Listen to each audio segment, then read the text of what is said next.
Hi, this is AJ for Tattoo Director with the first of our video tutorials to show you how to get yourself around the program. Right here we have the objects bar. You can move it around, and I'm trying to keep it within the frame here, but the screen is actually bigger than this. I'm just trying to get you the biggest image possible to see. From here you can import your line art, which this takes you to our image library, and we have many thumbnails. Just pick something real simple just so I can show you what's up. You can move this here, select, move this. When you have multiple images up, you'll click in the layers column here. So I brought up this butterfly. If I double click and highlight it, I can rename it to whatever. Because if I brought in another piece of line art,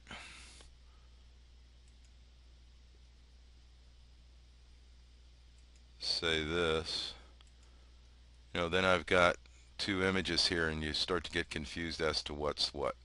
I'm going to go ahead and delete that right now. That I would have named snake or cobra or something, but so now with the subject up on the screen, we'll pick a color. We have tattoo ink, actual tattoo ink colors, and we have Windows colors where you can do a lot more with the coloring here. So let's say we pick this blue here. We can go into define custom colors. We can darken it or lighten it, whichever we prefer. Over to the toolbox, click fill, and you can start adding your colors. Okay, let me get rid of this here. We can go into text, and you can type in whatever you'd like. A name, or right here you can choose the different fonts you'd like. Let's try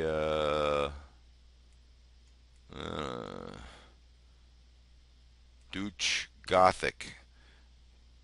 You can control the size. Let's shoot it way on up to about 60. Click draw, click select,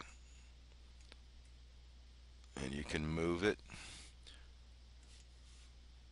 With the text selected, I could name this name or whatever I want to identify it.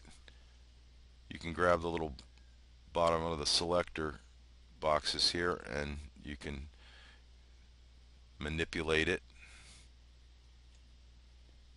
You can click that, hold down the R key, and you can rotate. You can do this with all images, text or whatever. Okay, let's get rid of that. Let's choose a color. We'll keep the same color. We can go into shapes. We can grab a rectangle with just this lines. We can take that same rectangle, we can increase the line width. We'll bring it up to 6.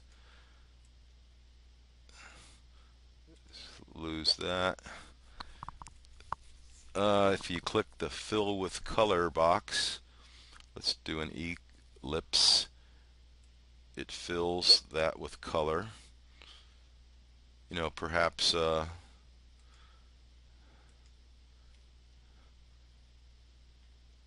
Perhaps let's lose that, do a bigger one. And mermaid. So you can go back to shapes. You can choose a color. Say we want to do a background for this mermaid. Excuse me. There's our color. We go into shapes, click fill with color. It'll fill the shape with color. Select ellipse, and we'll do a big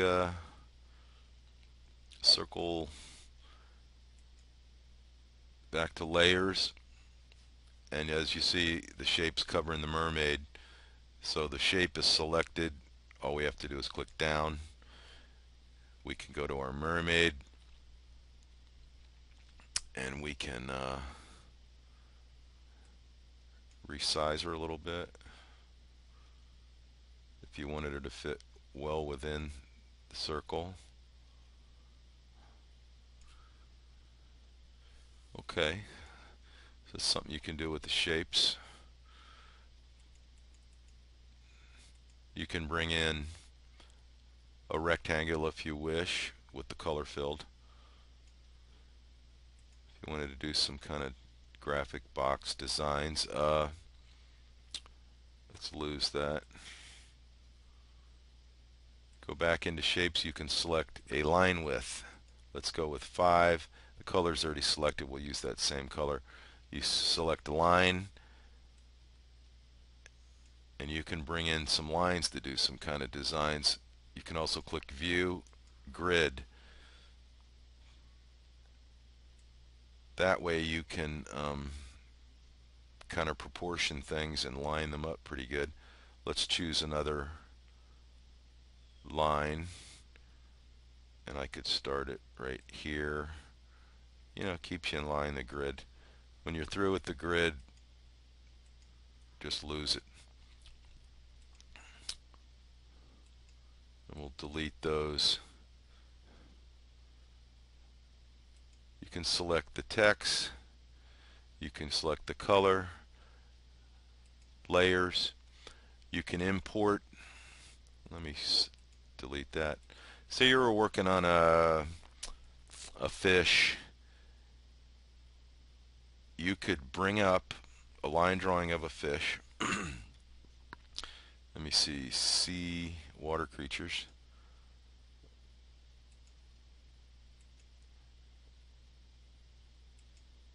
You could bring that up on the screen. Then say you wanted to import an image, an actual photo of a fish, so you could kind of look at the colors and that and give you an idea how you may want to color this. So we can go into import, and I saved one in here to show you. You could have it in My Pictures or wherever. And there it is. And what did I do? I covered my I want to delete that layer. What we should do is bring that up in a new layer,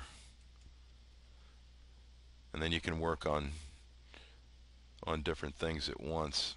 It's already selected, so here it is here. So I could work, file, restore. Okay, I could be working on this fixed picture here, and I could be looking at this one here to get some ideas for coloring.